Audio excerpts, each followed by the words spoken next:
Hai, bismillahirrohmanirrohim. Assalamualaikum warahmatullahi wabarakatuh. Bertemu lagi, kali ini kita akan membahas tentang permutasi dari unsur yang berbeda. Pada video kali ini, saya akan menyajikan 3 bentuk permutasi. Yang pertama, permutasi dari unsur yang berbeda yang saya tulis pada papan kali ini.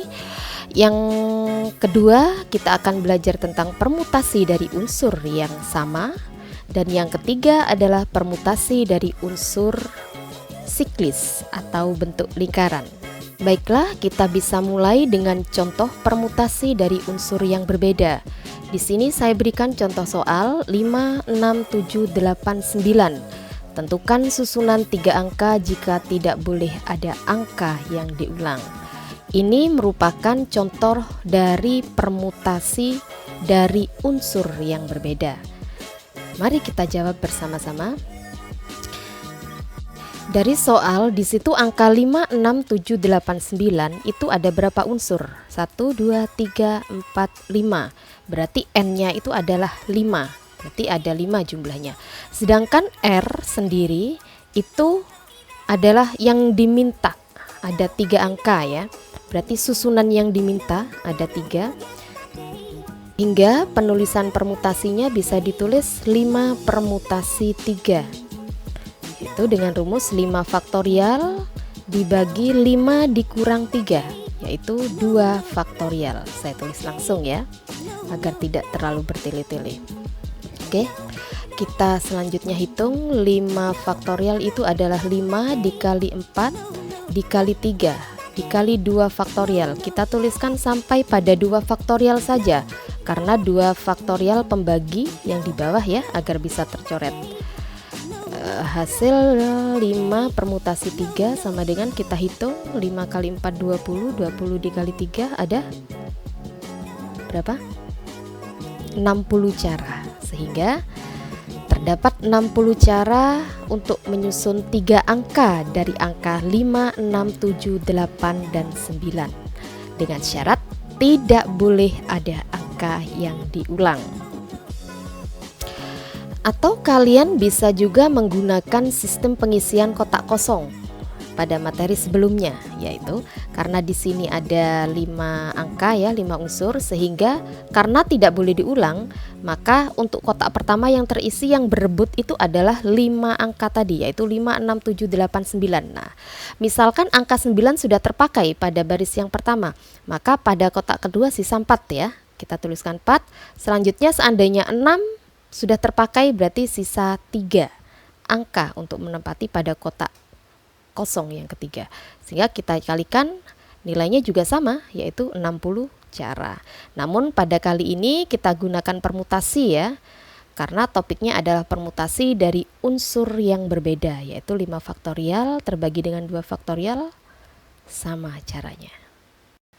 Kita bisa menggunakan cara kotak kosong atau dengan cara permutasi.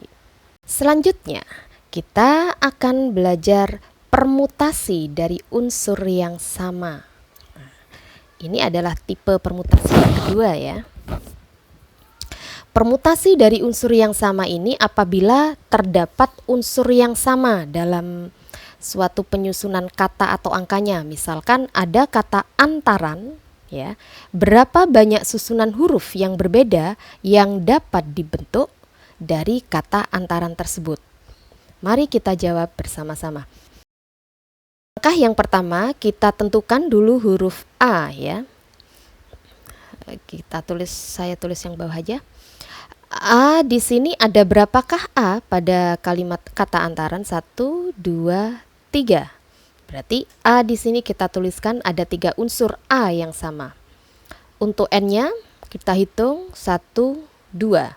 Kita menemukan ada 2 unsur N yang sama. Selanjutnya tinggal huruf T dan huruf R ya. Hanya sama-sama 1. Kita tuliskan dulu 1. Selanjutnya kita menentukan N-nya atau jumlah unsur yang ada yang tersedia, yaitu kita notasikan dengan N kecil, Ada berapa? 1, 2, 3, 4, 5, 6, 7. Ada 7 unsur yang disediakan ya. Untuk penulisan permutasinya adalah sebagai berikut. Permutasi adalah dari 7 unsur kita bagi dengan unsur-unsur yang sama, yaitu 3 unsur sama faktorial, 2 faktorial, 1 faktorial dikalikan 1 faktorial. Ditulis semua. Ini 7-nya pakai faktorial ya. Selanjutnya kalian bisa hitung sesuai dengan ketentuan faktorial. 7 faktorial, 7 dikali 6 dikali 5 dikali 4 dikali 3 faktorial, karena penyebutnya ada 3 faktorial yang terbesar. Agar bisa kita coret ya. Kita tulis 2 dengan 1, kita tulis 1 saja ya. Kita coret. Itu adalah artinya pembagiannya. Ada 1, yang 4 kita coret dengan faktorial 2, menjadi 2 hasilnya ya. Kita kalikan 5 dikali 2 10, 60 dikali 7. Nah, ada 42 cara. Mudah bukan? Selanjutnya kita ke permutasi siklis, yaitu suatu permutasi di mana biasanya digunakan pada pola lingkaran. Ada kata-kata siklis ini ya. Ini bisa digunakan untuk membentuk suatu tempat duduk biasanya ketika kita sedang rapat di meja bundar atau sejenisnya. Untuk siklis sendiri kita rumuskan dengan n-1 faktorial. Contohnya, terdapat 8 siswa rapat pada meja bundar. 3 orang harus selalu berdampingan. Tentukan banyaknya cara duduk mereka. Pada kasus soal semacam ini, kita menggunakan permutasi siklis ya. Saya gambarkan dengan sebuah lingkaran di mana di sini terdapat 3 orang yang harus selalu berdampingan. Misalkan orang tersebut bernama A, B, dan C ya. Untuk yang lainnya tidak harus, maka saya susun secara acak di sini D, E, F, G, H karena ada 8 ya. F, G, H. Sini ada 8 orang sudah duduk berdampingan. Akan tetapi syaratnya yang dalam kotak itu terdapat 3 orang harus selalu berdampingan, tidak boleh pisah. Oke, mari kita bahas bersama. Untuk permutasinya, cara penulisannya adalah kita hitung 6, bukan 8 ya, sehingga menjadi 6 dikurang 1 faktorial untuk penulisan permutasinya. Kenapa? Karena yang 3 ini dijadikan 1, kita hitung 1, tidak dihitung menjadi 3. Sehingga karena kita anggap 1, berarti kan ada 6 yang duduk. Sedangkan yang kotak itu sendiri kita permutasikan sendiri, karena nanti akan berubah-ubah juga.